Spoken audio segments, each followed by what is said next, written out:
A partir de agora, Seara Espírita, sua sintonia com a paz. Apresentação: Melissa Tortorialo.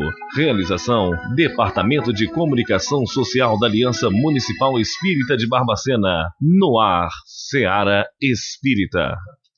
Bom dia, querido ouvinte. Começamos agora nosso programa Seara Espírita, diretamente dos estúdios da Rádio Correio da Serra, para chegar até seus corações levando um pouco mais da mensagem do Evangelho de Jesus à luz da doutrina espírita. Alegria enorme estar com vocês em mais essa manhã de sábado, e hoje aqui com a presença do nosso querido irmão Hélio Loureiro, que vem em Barbacena já com uma certa frequência, né, que já é nosso conhecido de Semana Espírita, de palestras. Esteve ontem lá em Mário Dufles, e aproveitando o friozinho de Barbacena, né, Hélio? Você que é do Rio, sentir esse friozinho frio gostoso. Bem forte, um frio muito forte. Mas até a gente está sentindo, viu? Mas hoje a gente está aqui com ele no programa e nós vamos falar um pouquinho sobre as orientações espirituais sobre a dependência química. É um livro que o Hélio está lançando agora, um livro novinho dele, Orientações Espirituais sobre a Dependência Química, e é uma forma da gente conversar um pouco mais sobre esse tema à luz da doutrina espírita.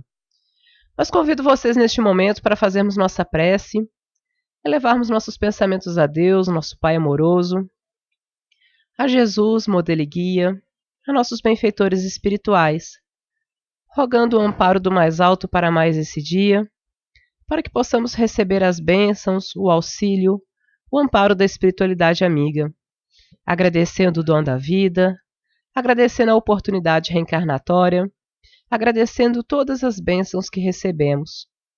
Pai amado, que seu amor nos envolva, nos ilumine, nos aqueça o coração e nos auxilie na nossa caminhada evolutiva. Seja conosco, hoje e por todo sempre. Que assim seja. Bom, vamos começar nosso bate-papo então com Hélio Ribeiro. Nós estamos aqui hoje falando sobre o tema Orientações Espirituais sobre Dependência Química. Ele está aqui na região com essa obra, né? Uma obra que está saindo agora, lançando agora. E Hélio, para a gente começar, eu gostaria que você falasse para nós por que desse livro, né? Qual que foi sua ideia? Como que surgiu a ideia de falar sobre dependência química dentro da doutrina espírita? O que te motivou a essa obra? Bom dia para você. Bom dia, Melissa. Bom dia aos queridos ouvintes do programa Seara Espírita. Aos internautas também o nosso bom dia. A Casa Espírita, ela é um hospital também. Uhum. E dentro desse aspecto, dentro desse viés, nós entendemos que devemos atender a todos. E hoje em dia, a dependência química é uma pandemia. Verdade. Em qualquer lugar, em qualquer família, ninguém está livre disso. E aí começaram a chegar em nossa Casa Espírita, Casa de Batuíra, em São Gonçalo, no estado do Rio. Começaram a chegar pessoas com essa temática, passando por essa prova. E aí, como acolher, como tratar? Que a Casa Espírita pode oferecer um tratamento espiritual coadjuvante, independente do auxílio médico, que é indispensável.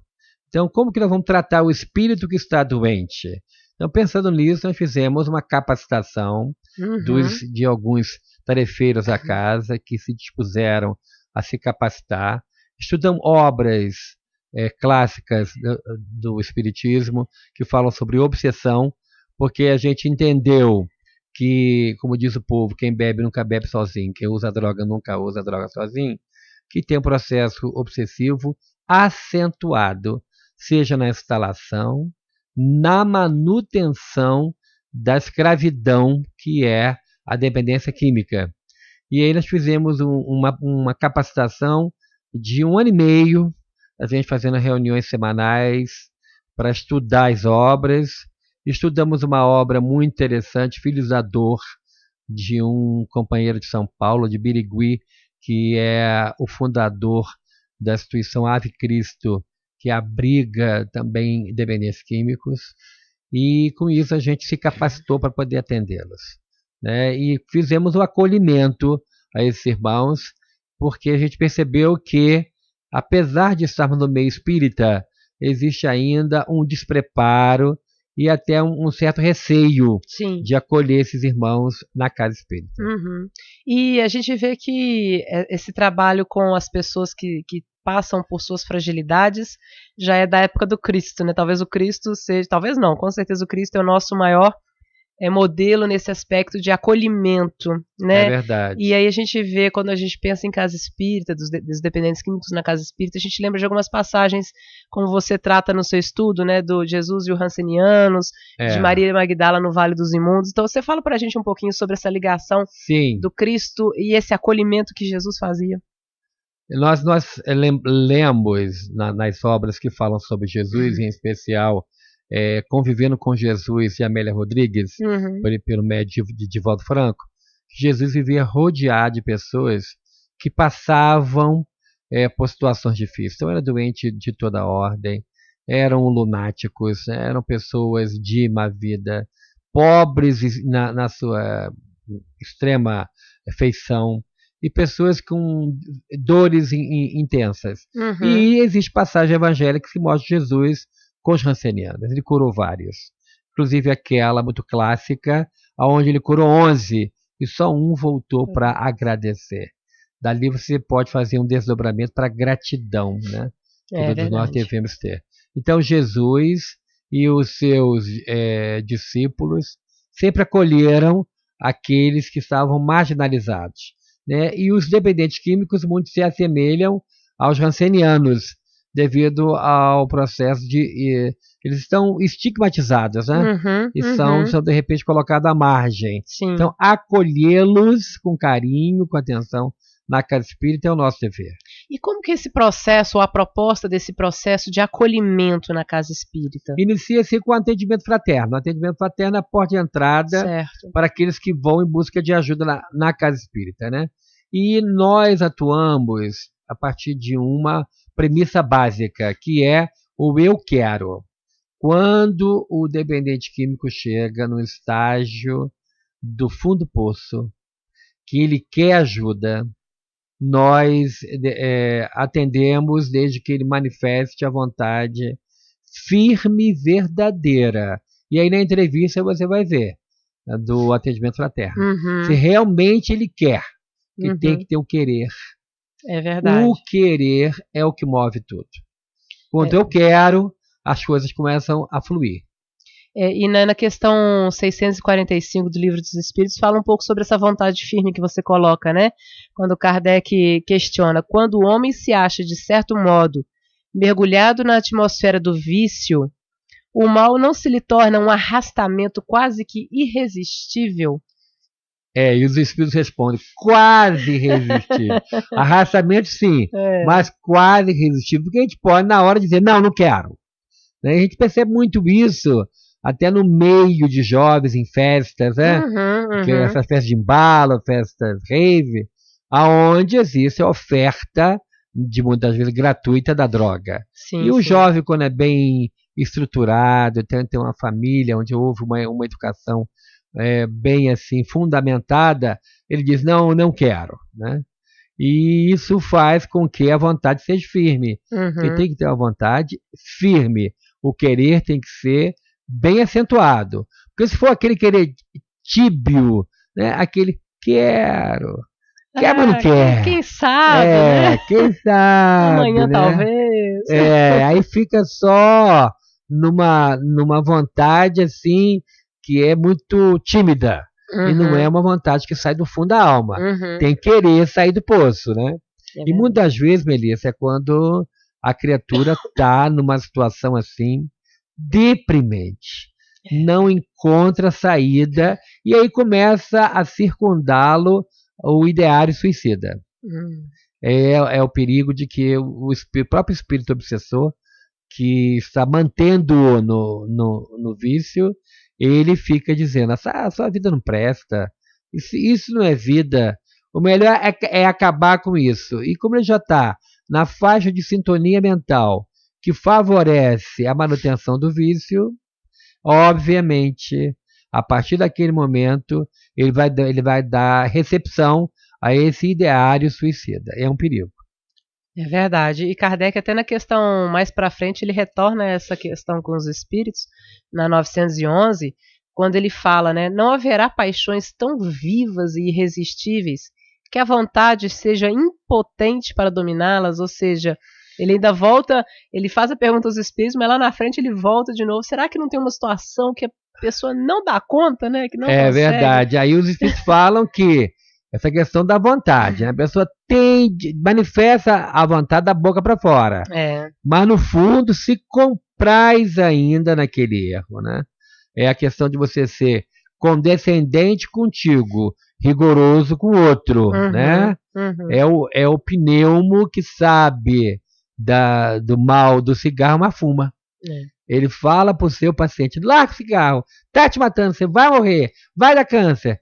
Mas acabou dali, ele sai lá para fora, dá um trago e fuma, né? Então, é realmente algo que a gente percebe que tem que ter uma vontade muito firme, tem que ter algo direcionado que saia do espírito, algo bem firme mesmo, né? Agora, você poderia trazer para a gente um pouquinho do tratamento espiritual, do trabalho, né, das orientações espirituais, um breve histórico do trabalho, né, realizado lá na casa de vocês, para a gente...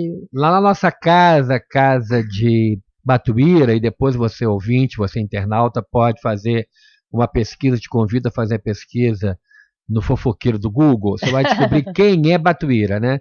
É um espírito valoroso, tem uma folha de serviço prestado ao movimento espírita no final do século XIX, início do século XX.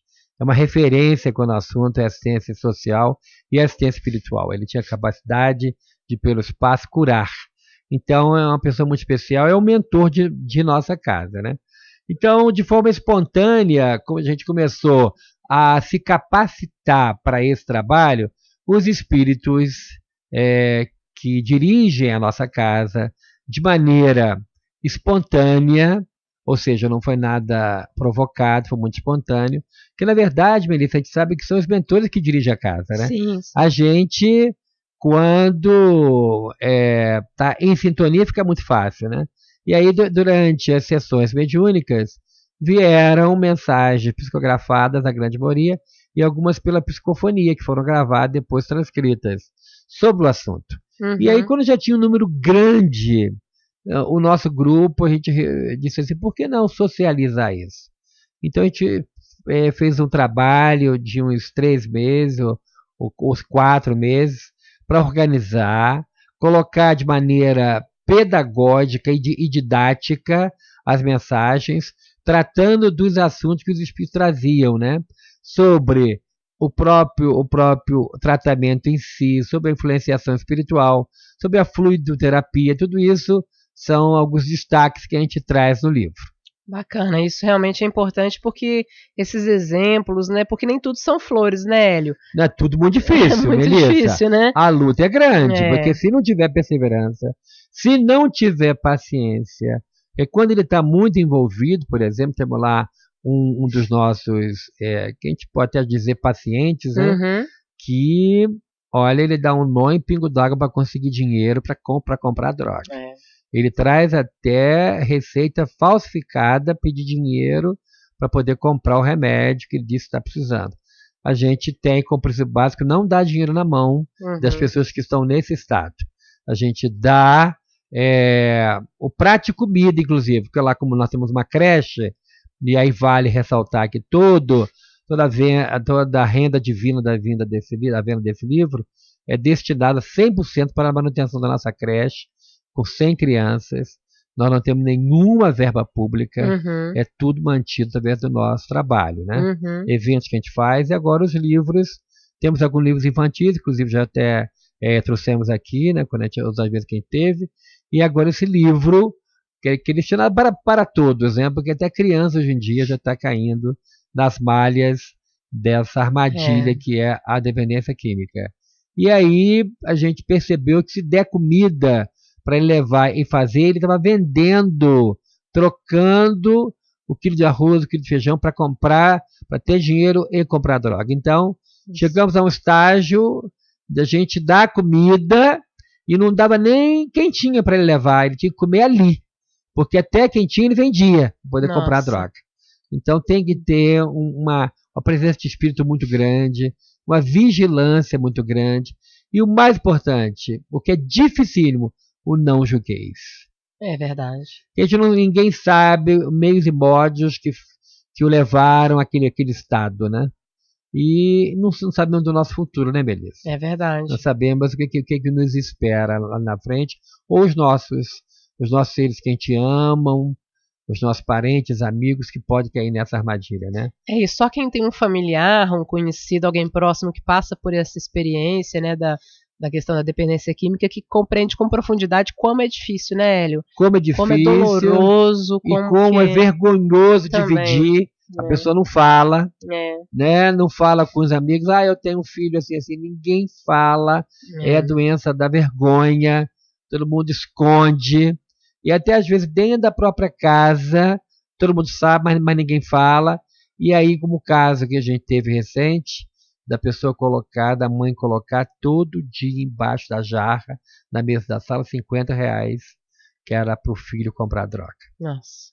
Então, ninguém falava nada, ele já sabia que aquele dinheiro era para aquilo, ele comprava, até que um dia ele cometeu o suicídio. E depois, uma comunicação mediúnica, ele veio pedir perdão à mãe, porque ele não sabia sair daquele problema, não sabia pedir socorro. E a mãe, depois de relutar, ela conseguiu perdoar, mas a gente se coloca no lugar dessa mãe, desse filho. Olha o drama que isso gera, problemas para várias reencarnações. Sim, sim. As marcas perispirituais são gravíssimas. Os estragos que fazem no cérebro, tanto físico quanto no cérebro perispiritual, são acentuadas, né? Então há de se ter um cuidado muito grande para monitorar, para não deixar ter o primeiro contato. É verdade, acho que a prevenção que é o mais importante, né, Hélio? É tudo, prevenção é tudo. Porque depois que entra, é muito difícil a pessoa sair desse mundo. Então, se conseguir não entrar, né, se a gente conseguir fazer esse trabalho para não ingressar no mundo das drogas, talvez seja o mais eficaz de tudo, né? E lá os espíritos, nossos mentores, recomendam, inclusive, Melissa, na evangelização, já falar sobre isso. No capítulo Amar a si próprio, né? Quando você fala da lei de amor, você fala do amor a si, e aí fala que não usar drogas é amar a si.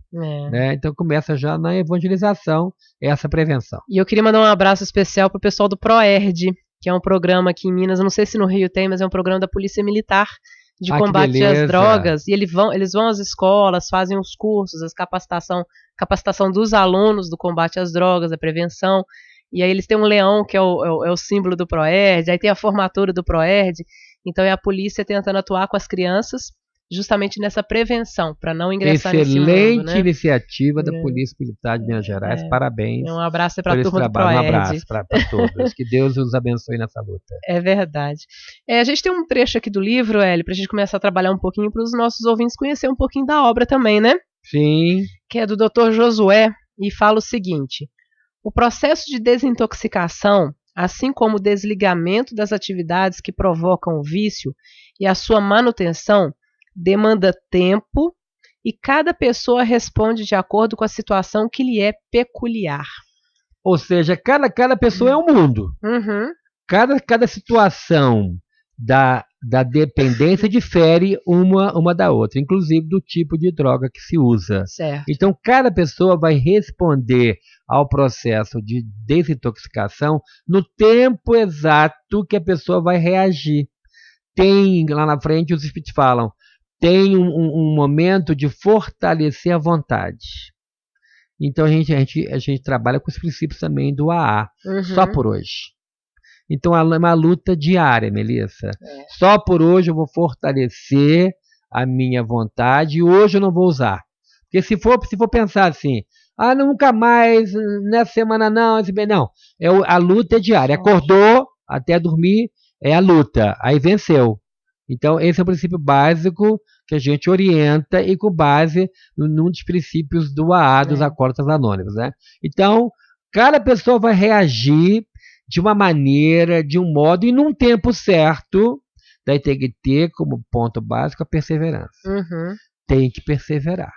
Tem gente que demora um tempo. Temos um caso de uma moça que fumava 4 carteiras de cigarro por dia. Nossa, é muita É coisa. enlouquecedor, né? É muita coisa. Já estava com problemas já nos pulmões, problemas graves de saúde. Iniciou chorando porque não queria operar, o medo do câncer rondando ela, nova. E aí tem que ser um trabalho de muita perseverança. Hoje, 1 ano se tratando, ela está com 2 carteiras por mês. Então já é um ganho. É verdade. É um ganho excepcional. 4 carteiras por dia para 2 carteiras por mês. E a gente fala, você não se culpe, se trate. Isso. Então é muito importante também, porque muitos ficam no processo de martirização, né? E o que leva ao suicídio, né? Leva ao suicídio, porque fica, eu não presto, eu não valho nada, eu tenho que morrer, e aí pronto. Já é a porta, já é o convite até do próprio obsessor, porque quando o espírito chega no mundo espiritual pela porta falsa do suicídio, ele vira escravo, ele é escravizado por essas mentes perversas que mantêm o vício. Então, a gente fala e tem que ter perseverança, e cada paciente vai reagir realmente de acordo com o tempo. Um outro trechinho aqui que é destacado também é sobre a piedade. Piedade, companheiros, para com os dependentes químicos. Piedade, meus irmãos, porque o nosso Deus é Deus de amor e misericórdia, que ele nos ensina, e a misericórdia que ele nos ensina deve ser por nós praticada dia após dia, que é do pastor Avelino de Souza. Interessante essa mensagem, que o pastor Avelino de Souza é o primeiro pastor evangélico de Niterói. 1863, 1883, nossa, foi fundada a primeira igreja protestante lá da nossa cidade, onde eu nasci, né? Eu moro na cidade vizinha de São Gonçalo, mas nasci na cidade de Niterói. E ele foi paciente do primeiro médico homeopata da cidade, também Dr. Guilherme Marchi. Dr. Guilherme Marchi era espírita. Bacana. E ele tratava pela homeopatia. E ele, depois de desencarnado, o Dr. Guilherme Marchi, no mundo espiritual, o convidou para trabalhar em sua equipe. Então, o pastor conheceu o espiritismo no mundo espiritual, conheceu a homeopatia e faz parte da equipe. Legal. Né? Ele se apresenta como pastor e ajuda muita gente. E ele fala sobre muitos princípios evangélicos, né? Como não podia deixar de ser. E fala da piedade, porque a gente tem essa ideia também de rotular, né? Mais um cracudo chegando, ó. Mais um, e a gente fica rotulando, condenando, e aquilo que eu falei, é o não julgueis. Então é um irmão caído na estrada, como o da parábola do samaritano. Está caído, precisa de uma mão, e não precisa de alguém que pise para empurrar. A mão pode ajudar. É claro que vai ter recaídas, vai usar de novo, vai sumir. O tratamento, ele é coadjuvante, ele é voluntário, a pessoa vai quando quer. Então, cabe à casa espírita cativá-lo, para que ele persista na ida, uma reunião específica que a gente faz, onde tem uma evangelização e tem uma fluidoterapia muito especial, que a gente vai ver já no próximo trecho aí do livro. Nessa situação que a gente fala da questão da dependência química, a gente vê a importância da família, né? Você até colocou a situação da família como um alicerce para o dependente químico, e a gente vê muitos relatos de mães, né? Mães que falam sobre o problema com seus filhos, a dificuldade do resgate desse trabalho. E aí a gente tem aqui também a questão da confiança em Deus, né? A confiança inabalável em Deus, que também é o que sustenta muitas vezes essas mães, né? Porque se não for a confiança em Deus, a gente não dá conta. E aí a gente tem uma frase aqui, uma passagem do Dr. Raimundo, que está no livro também, que fala assim: aquilo que nós não podemos, Jesus pode. Aquilo que nós não compreendemos, Jesus compreende. Aquilo que nós ainda não perdoamos, Jesus nos ensina a perdoar. Fala um pouquinho pra gente. Melissa, essa passagem é uma das que eu mais assim fico tocado. É muito profundo, porque fala também da nossa impossibilidade ainda, no nosso grau de evolução, de entender a dor, né? De entender o caído, né? E ele diz da gente ter confiança em Deus.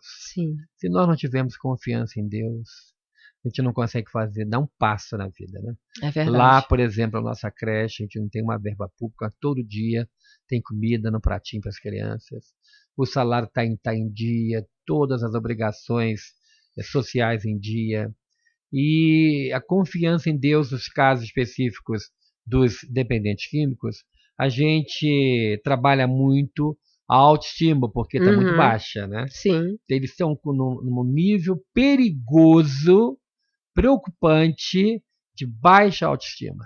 Então nós temos que levantar, né? Isso é uma coisa muito interessante, e eu vou ensinar aqui ao nosso ouvinte e também ao nosso companheiro internauta, que é um exercício respiratório muito facinho da gente fazer e que vale a pena. Depois que a gente fecha os olhos, relaxa, faz uma prece ao seu anjo de guarda, e aí inspira, eu confio em Deus. Expira, eu agradeço a Deus. Esse exercício respiratório, fazer 2 vezes por dia no mínimo, vai ajudar muito na nossa meditação. A gente deixa entrar a confiança em Deus. Deixa a confiança em Deus visitar as suas células, os seus órgãos, a sua mente, o seu pensamento. Eu confio em Deus. Ou seja, tudo posso naquele que me fortalece. Tudo é possível aquele que crê. E com isso a gente consegue avançar e vencer a batalha diária. É só por hoje. Só por hoje eu não vou usar. Só por hoje eu vou dizer não. A gente fica até emocionado, né? É verdade. Porque a luta é muito grande, Melissa. A dor que passa essas mães, esses pais também, que a gente não pode esquecer do pai, né? Porque tem muito pai que sofre muito também. É verdade. Porque quando a gente vê o filho sofrer, dói muito em nós, né? Então a gente tem que confiar em Deus. Deus tudo pode, né? E tá lá, alegoricamente falando, se de pedras Deus deu filhos a Abraão, então por que ele não pode fazer por nós? Com certeza. Deus pode tudo. E vamos relembrar então, gente, os ouvintes que estão nos acompanhando, vamos fazer o exercício aí agora, aproveitando para a gente memorizar. Isso mesmo. Então todo mundo, vamos inspirar.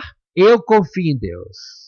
E vamos expirar. Eu agradeço a Deus. Então, eu confio em Deus, eu agradeço a Deus, vamos sempre lembrar disso e praticar no nosso dia a dia. E aí a gente parte para a valorização da vida, né, Hélio, que eu acho que é muito importante. Olha, é uma campanha muito linda. Linda. E aí a gente traz mais um trechinho aqui do irmão Joaquim. É um espírito guia e mentor da casa lá. Então, e ele fala assim pra gente também refletir. Evitem qualquer conversação que possa conduzir o ouvinte aos pensamentos suicidas. Ao contrário, digam sempre que vale a pena viver, mesmo diante de todas as adversidades, e que a vida é um dom maravilhoso de Deus. Porque esses nossos irmãos vivem perigosamente na linha de acesso direto àqueles que os incentivam ao suicídio, né? Divulgando na mente deles, falando sem parar para que eles se matem. A gente sempre diz que os companheiros equivocados, os obsessores, não tem que ficar em fila de banco, não tem que botar a criança na escola, não tem que fazer tanta coisa que a gente faz que ocupa o nosso tempo, então ele fica coladinho e dizendo sem parar isso. Então tem que fugir, tem que mudar o seletor mental. Esse exercício respiratório, aliado a tudo aquilo que a casa espírita pode oferecer, que é a frequência casa com regularidade, os passes que a gente deve tomar, no mínimo 2 vezes por semana, a água frutificada, e sendo possível levar para casa uma garrafa de água, tomar de manhã em jejum um copo, de noite tomar também um copo na hora que for dormir, a leitura edificante, e aí a gente recomenda muito a leitura de forma didática do capítulo 5 do Evangelho segundo o Espiritismo, que ensina do porquê que dói. É o maior capítulo do Evangelho. Toda noite lê um item. Lê e faz uma prece. O jeito que você vai fazer é um anjo de guarda, que é um espírito tão bom que Deus colocou ao nosso lado. Vamos dar ibope aos espíritos que nos amam. É verdade. Não vamos, porque a gente fica dando ibope aos espíritos que perseguem. Vamos lembrar daquele que nos ama e está do nosso lado, né? É verdade. Boa. O Moisés lá do bairro Boa Vista está mandando um abraço para você, Hélio. Ele esteve contigo ontem na palestra. Eu agradeço. E está nos acompanhando. Estava cheio hoje. lá, apesar do frio de 8 graus. Olha, eu nunca senti tanto frio mesmo. Não sabia se eu tremia ou se eu falava. Mas foi lindo lá ontem. Agradeço muito os queridos irmãos de lá, de Ponte do Costa. Bacana. E aí a gente começa da vigilância dos pais também, para a gente falar, que eu acho que é importante, né, Hélio? Muito importante. Se a pandemia do século XX foi a depressão, a do século XXI é a dependência química. Temos que estreitar laços de família para que os pais possam assumir verdadeiramente suas responsabilidades espirituais e, assim, monitorar de maneira mais eficiente a vida de seus filhos, evitando de toda forma e com todas as forças o primeiro contato com a droga que vicia. É desde cedo falar com as crianças que estão indo para a escola, cuidado, vai ter um acesso assim, vai ter um amiguinho que vai oferecer isso, vai ter a pessoa na porta da escola oferecendo uma bala diferente, você foge disso, você diz não, você pode até ser perseguido por isso, porque o outro pode usar, mas você diz não. E o pai e a mãe vigiar o WhatsApp, vigiar as redes sociais, revistar a mochila todo dia.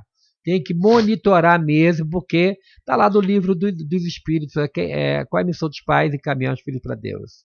Encaminhar os filhos para Deus é retirá-lo também dessa zona de perigo que é a dependência química. Então, o monitoramento é diário, constante, e cabe aos pais. Agora, um outro ponto que a doutrina trabalha também, que é muito importante, é a questão do agente obsessivo, né? Da questão dos processos obsessivos, da questão dessa influência espiritual. E isso realmente é uma situação que agrava mais o caso, né, Hélio? Verdade. E nessa mensagem que a gente tem aqui, que tem continuação na página seguinte, o espírito Dr. Raimundo, ele fala para nós sobre a questão do antídoto à obsessão, que é a prática do bem. E muitas pessoas vão querer sair de sua zona de conforto, Melissa.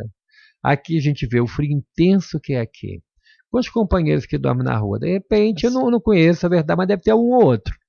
Então, se você puder, de noite, sair com um chocolate quentinho, um pedaço de bolo ou um sanduíche, naquela noite não vai morrer de frio, não vai morrer de fome. Leva uma coberta, um agasalho, qualquer coisa que possa socorrer aquele irmão.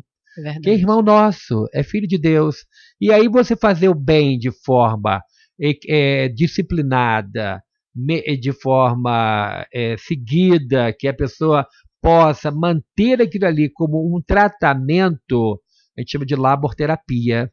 É terapia pelo trabalho. Chega na casa espírita, você varre, passa um pano, organiza as cadeiras, vai fazer alguma coisa de útil, vai ser voluntário em algum lugar, uma tarde, uma manhã, pela semana, mas vai ser útil.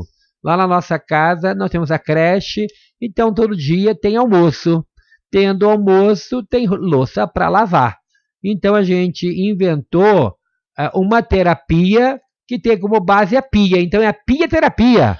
A criatura vai para lá lavar a louça. E fica numa hora ali que esquece. Esquece do convite da droga e vai se tratando.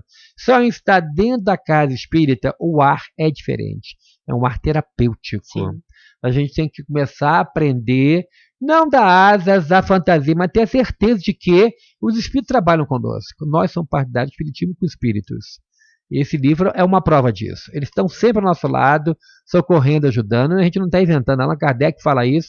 Está no capítulo 28, item 11, a prece pelo anjo de guarda, que fala da presença dos espíritos que nos amam ao nosso lado.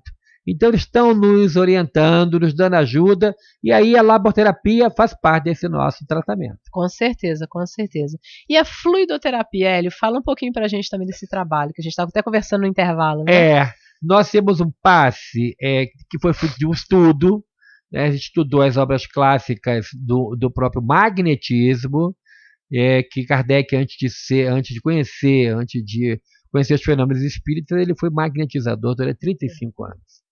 E depois que ele conheceu, ele fala Também no capítulo 28 do Evangelho segundo o Espiritismo, no item Prece pelos Doentes, ele fala que o magnetismo nos ensinou a importância do fluido que cura. Mas o Espiritismo veio nos trazer a mediunidade, que cura também, a mediunidade cura, e a oração.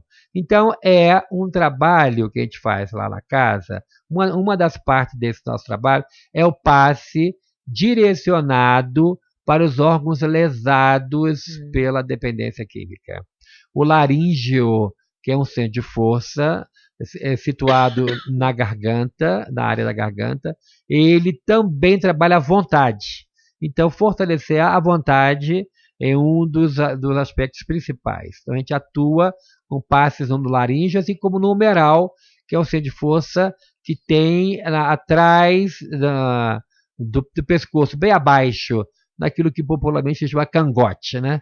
Ali é onde os espíritos obsessores instalam seus fios para fazer o seu telecomando mental, como está lá no livro Libertação, de André Luiz, né?